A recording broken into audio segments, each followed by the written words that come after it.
Question en vrac, c'est parti!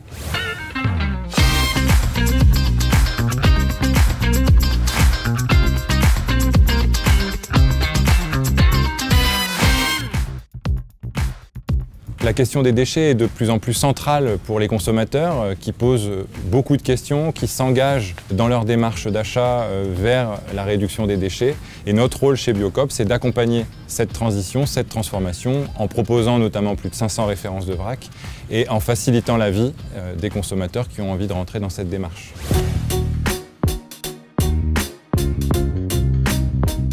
Aujourd'hui, Biocoop est un acteur incontournable de la vente en vrac.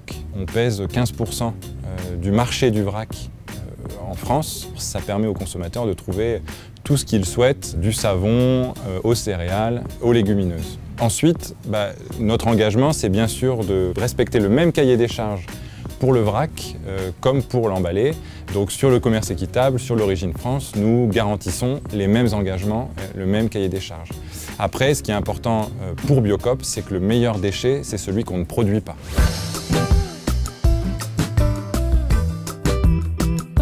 C'est un des gros challenges pour Biocoop dans les prochaines années, c'est de faire la preuve qu'on peut passer à l'échelle en termes de consignes. Il y a énormément d'initiatives dans les magasins, des initiatives locales sur des produits spécifiques. L'ambition de Biocoop, c'est que 100% des magasins d'ici fin 2023 s'engagent dans une démarche de consigne. Et on s'engage aussi à ce que 100% des produits à marque Biocoop en emballage en verre soient consignés d'ici 2 ans.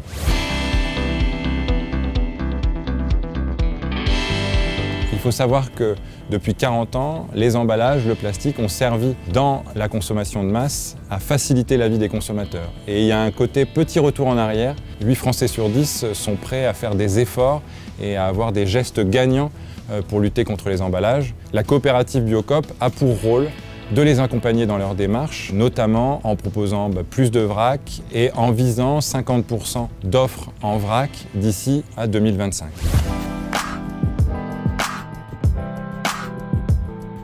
Le premier challenge est sur les emballages existants. On doit s'améliorer encore et encore sur l'origine de nos emballages plastiques, sur les produits déjà emballés. Et ensuite, le deuxième challenge, c'est de transférer le plus de consommation possible de l'emballé vers le vrac. Il nous faut donc accompagner les consommateurs et aussi avoir un tout petit peu de radicalité, potentiellement en réfléchissant à supprimer les doublons vrac-emballé.